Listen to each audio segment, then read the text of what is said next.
السلام علیکم ناظرین کرام، میں ہوں آپ کا ہوسٹ ایاز احمد۔ ناظرین کرام، سینٹ کے بعد قومی اسمبلی سے بھی 26ویں آئینی ترمیم کو پاس کروا لیا گیا ہے، اور وہ لوگ جنہوں نے اپنے ضمیر کا سودا کیا ہے، جنہوں نے عمران خان کے نام کو بیچا ہے، جنہوں نے عمران خان کے نام کا ووٹ لے کر اپنے حلقے کے لاکھوں لوگوں کو دھوکہ دیا ہے، ان تمام لوگوں کے نام سامنے آ چکے ہیں۔ پہلے صرف نمبر سامنے تھا کہ بھئی 9 لوگ ہیں جو بک گئے ہیں، یا 10 ہیں یا 11 ہیں جنہوں نے سودا کر لیا ہے۔ اب ان لوگوں کے نام بھی سامنے آ چکے ہیں، اور ایک نام تو ایسا ہے کہ آپ لوگ حیران پریشان ہو جائیں گے کہ بھئی یہ بندہ بھی ان کے اندر شامل تھا۔ وہ تمام تر نام آپ کے سامنے رکھنے کے لیے جا رہا ہوں۔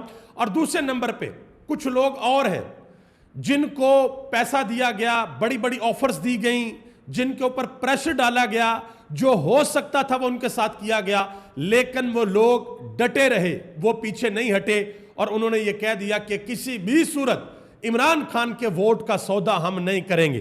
تو جہاں پر لوٹے سامنے آئے ہیں وہاں پر وفادار بھی سامنے آ گئے ہیں، ان کے نام بھی آپ کو بتانے کے لیے جا رہا ہوں۔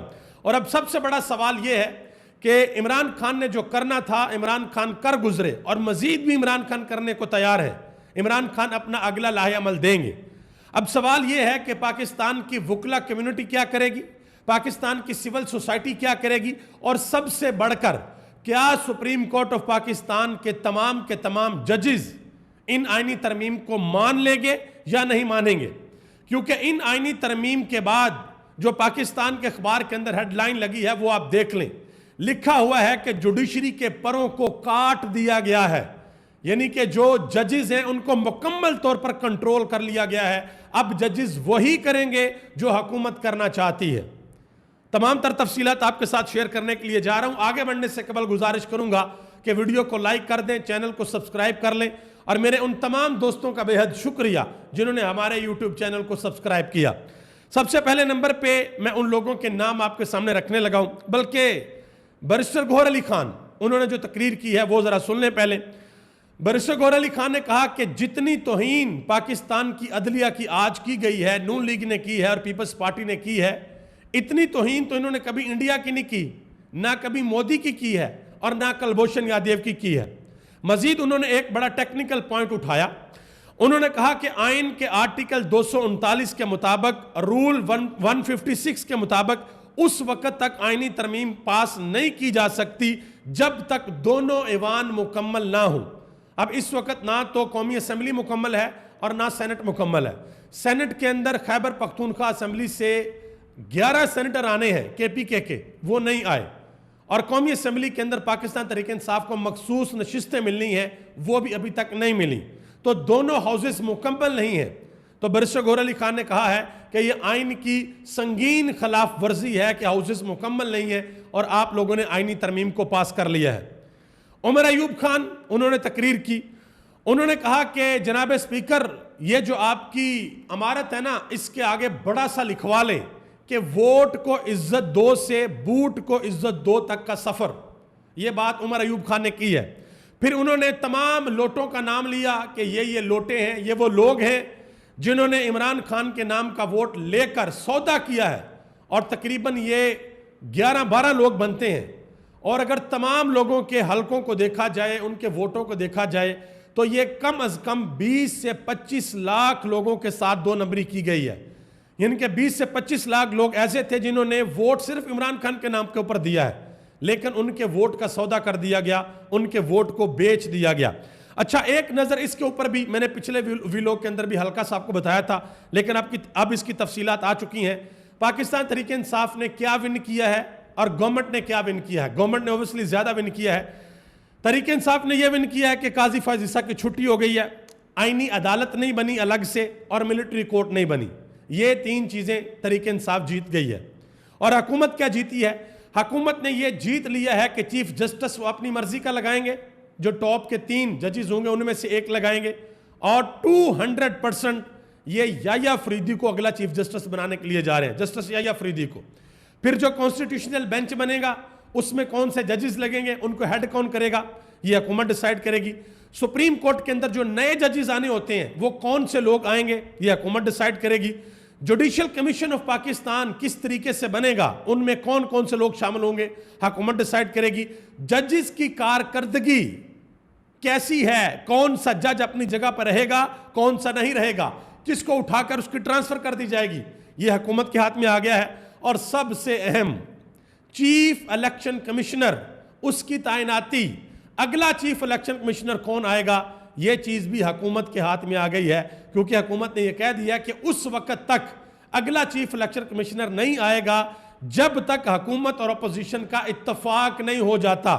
تو بھئی حکومت کی تو خواہش ہے کہ اگلے 400-500 سال پاکستان کے اندر سکندر سلطان راجہ صاحب ہی چیف الیکشن کمشنر رہے, لیکن یہ ساری کی ساری پلاننگ ہے حکومت کی, ایک پلاننگ اللہ کی بھی ہوتی ہے. دیکھیں حکومت کی یہ پلاننگ بھی تو تھی نا کہ ہم نے قاضی فائز عیسیٰ صاحب کو رکھنا ہے, اگر وہ نہ رہے تو ہمارا یہ نظام نہیں رہے گا. اور اب قاضی فائز عیسیٰ صاحب قصہ بن چکے ہیں. قاضی فائز عیسیٰ صاحب 25 کے بعد آپ کو سپریم کورٹ کے اندر نظر نہیں آئیں گے. تو حکومت اپنے اس پلان کے اندر فیل ہو چکی ہے. آگے آگے دیکھیں کہ ہوتا ہے کیا. اچھا جی, سب سے پہلے ان لوگوں کے نام جنہوں نے عمران خان کو دھوکہ دیا, جنہوں نے عمران خان کے ووٹ کو بیچا, جنہوں نے قومی اسمبلی کے اندر آ کر ووٹ ڈالے, 5 لوگ ہیں اور 4 لوگوں کو بیک اپ کے اوپر رکھا گیا تھا, ان کے نام بھی آپ کو بتاتا ہوں. چودھری الیاس, ظہور قریشی, مبارک زیب, ریحان زیب کے بھائی جو شہید ہو گئے تھے, اورنگ زیب کھچی اور عثمان علی. یہ 5 لوگ ایسے ہیں جنہوں نے آ کر ووٹ ڈالے اور انہوں نے عمران خان کے نام کا سودا کیا. اس کے علاوہ زین قریشی صاحب اور کچھ اور لوگ ہیں جو کہ پیچھے بیک اپ کے اوپر رکھے ہوئے تھے. اچھا, وہ لوگ جنہوں نے عمران خان کے ساتھ وفا کی ہے, جنہوں نے کسی بھی قسم کے آفر کو ٹھکرا دیا ہے, ظلم برداشت کیا ہے, اپنے بزنسز کا لاس برداشت کیا ہے, ان لوگوں کے نام بھی آپ کے سامنے رکھنے کے لیے جا رہا ہوں. ان میں سعد اللہ بلوچ ہیں, نہیں چھوڑا عمران خان کو. عادل بازائی بلوچستان سے, نہیں چھوڑا عمران خان کو. عارف مبین جٹ, نہیں چھوڑا عمران خان کو. فیاض چھجڑا جن کے بیٹے کو اغوا کر لیا گیا تھا, نہیں چھوڑا انہوں نے بھی. اور اویس جکھڑ, انہوں نے بھی عمران خان کو نہیں چھوڑا. شبیر قریشی, انہوں نے بھی عمران خان کو نہیں چھوڑا. اور اس کے علاوہ علی افضل ساہی, ان کے اوپر بھی بہت پریشر تھا, انہوں نے بھی عمران خان کو نہیں چھوڑا. تو یہ وہ لوگ ہیں جنہوں نے عمران خان کے ساتھ وفا کی ہے. جو فیاض جچڑا ہیں, ان کے بیٹے کے بارے میں یہ اطلاع تھی کہ ان کے بیٹے کو پکڑ لیا گیا ہے اور اس کی ویڈیو اس کے بیٹے کی اس کی ماں کو دکھائی گئی ہے, لیکن پھر بھی وہ بندہ نہیں ٹوٹا, وہ عمران خان کے ساتھ جڑ کے رہا ہے. مبین عارف جٹ, اس کی فیکٹری کو سیل کر دیا گیا, کروڑوں روپے کا سامان اس کی فیکٹری سے اٹھا کر لے گئے, لیکن پھر بھی وہ عمران خان کے ساتھ کھڑا رہا. عادل بازائی, جس کا 1 ارب روپے کا پلازا تقریباً ختم کر دیا گیا بلوچستان کے اندر, اس کا گھر گرانے کے لیے مشنری پہنچ گئی, لیکن وہ عمران خان کے ساتھ کھڑا رہا. اور عادل بازائی کو ٹکٹ دلوائی تھی اعظم سواتی نے. اس وقت لوگوں نے کہا تھا کہ اس کو ٹکٹ نہ دو, یہ ادھر ادھر ہو جائے گا. اعظم سواتی نے کہا تھا کہ نہیں, یہ بندہ عمران خان کے ساتھ کھڑا رہے گا. اور اب یہ جتنے بھی لوٹے بنے ہیں نا, سب سے پہلے تحریک انصاف کو یہ ریسرچ کرنی چاہیے کہ ان کو ٹکٹیں کنہوں نے دلوائی تھی, تاکہ پتہ لگے کہ اصل میں واردات کہاں سے ڈالی گئی ہے. اچھا, قاسم خان سوری, انہوں نے, کیونکہ ان کا تعلق بھی بلوچستان سے ہے, انہوں نے عادل بازائی کے لیے ایک ٹویٹ کیا آج. انہوں نے کہا کہ جب نیت صاف ہو, جب حوصلے بلند ہوں, اپنے لیڈر پر اعتماد اور اللہ تعالیٰ کی ذات پر یقین کامل ہو, تو پھر دنیا کی کوئی طاقت, کوئی فستائیت, کوئی لالچ آپ کو خرید نہیں سکتا. بلوچستان کا بہادر نوجوان عادل بازائی اپنے کپتان کے لیے اپنے کروڑوں اربوں کا نقصان اور جان لینے کی دھمکیاں ہنس کر سہ گیا ہے, آرام سے سہ گیا ہے, لیکن اس نے عمران خان کے ساتھ 2 نمبری نہیں کی ہے, اس نے عمران خان کو بیچا نہیں ہے. علی افضل ساہی, ان کے اوپر بھی بہت پریشر تھا, لیکن وہ بھی عمران خان کے ساتھ ڈٹ کر کھڑے رہے.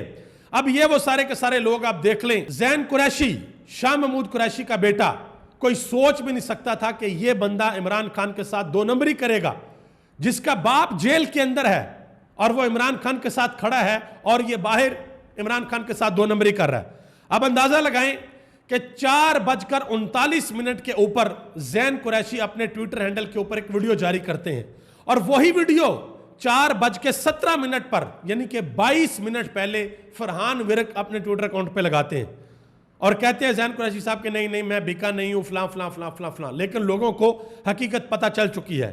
زین قریشی, چودھری الیاس, اورنگ زیب کھچی, ریاض فتیانہ, ظہور قریشی, عثمان علی, مبارک زیب, مقداد حسین, اسلم گھمن, فیاض سلیم اور ڈاکٹر زرکا 2 سینیٹر ہیں, اور اس میں باقی سارے کے سارے قومی اسمبلی کے ممبر ہیں جنہوں نے عمران خان کے ساتھ 2 نمبری کی ہے.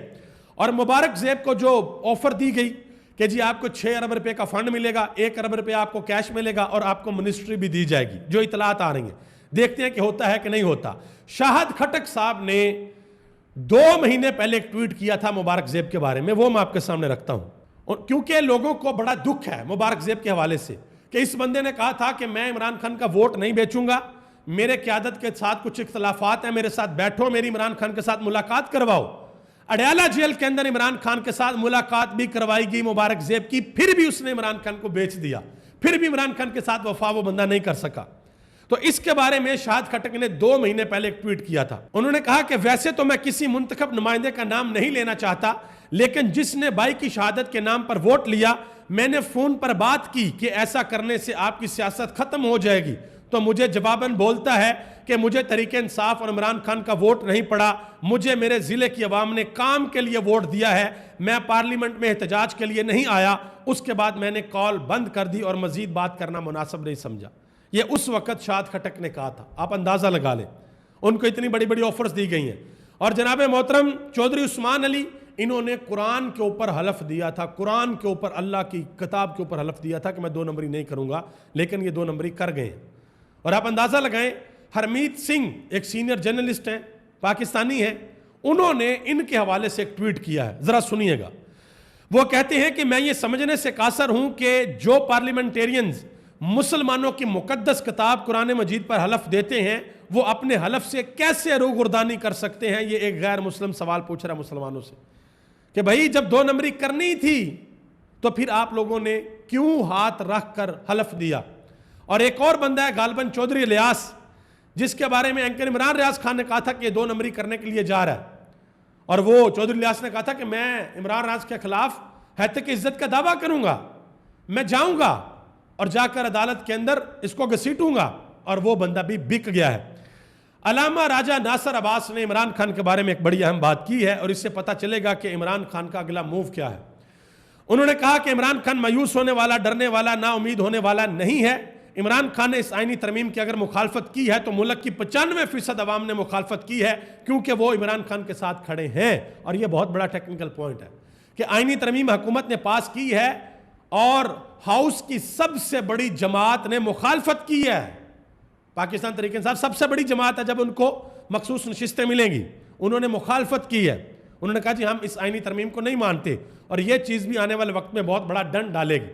حبیب اکرم نے ایک بڑی اہم بات کی، انہوں نے کہا کہ پاکستان دنیا کا واحد ملک بن گیا ہے جو دنیا کے سامنے شرمندہ ہوگا کہ ہمارے پاس عدلیہ تو ہے لیکن عدل نہیں ہے، ہمارے پاس چیف جسٹس تو ہے لیکن وہ انصاف نہیں کر سکتا، ہمارے پاس قانون کے ایوان تو ہیں لیکن قانون نہیں ہے۔ انہوں نے کہا کہ اس آئینی ترمیم کے بعد عدلیہ کے حوالے سے سب با جماعت مل کر پڑھ لیں اِنَّا لِلَّهِ وَإِنَّا إِلَيْهِ راجعون۔ یہ حبیب اکرم صاحب سینئر جرنلسٹ ہیں، وہ یہ بات کر رہے ہیں۔ اینکر عمران ریاض خان نے ایک بڑی اہم بات کی ہے، انہوں نے کہا جی مولانا فضل الرحمان نے زہریلے سانپ کے دانت نہیں توڑے بلکہ عدلیہ کے دانت توڑے ہیں۔ فضل الرحمان نے جہاں بہت سی خرافات نکلوائی ہیں وہاں بہت سی خرابیوں کو مٹھائی میں لپیٹ کر قوم کو کھلا دی ہے اور عدلیہ کو ٹوتھ لیس کر دیا ہے۔ یعنی کہ مولانا فضل الرحمان انہوں نے جو بھی کیا وہ ان کی ایک علیحدہ ان کی کاوش تھی، لیکن جو انہوں نے ترمیم پاس کروا دی ہے اس ترمیم کے اندر عدلیہ کو مکمل طور پر ابانچ کر دیا گیا کہ عدلیہ دیکھیں، چیف جسٹس حکومت کی مرضی کا، جوڈیشل کمیشن آف پاکستان حکومت کی مرضی کا، اس کے علاوہ ججوں کی کارکردگی کیا ہوگی حکومت کرے گی، کانسٹیٹیوشنل بینچ کون بنائے گا حکومت بنائے گی، اس بینچ کو ہیڈ کون کرے گا حکومت کرے گی، یعنی کہ ججز وہی کریں گے جو حکومت کرنا چاہتی ہے۔ مزید عمران ریاض خان نے ایک اور بات کی ہے، انہوں نے کہا کہ اس ترمیم میں حکومت کا واحد فائدہ جیلی مینڈیٹ کا وقتی تحفظ ہے، مگر یاد رہے کہ بنگلہ دیش کی حکومت میں بھی ایسی حرکتیں ہوئی تھیں اور وہ ایسی حرکتیں کر کے بڑے مطمئن رہتے تھے، اور بنگلہ دیش میں بھی آخری فیصلہ ان کی عوام نے کیا تھا۔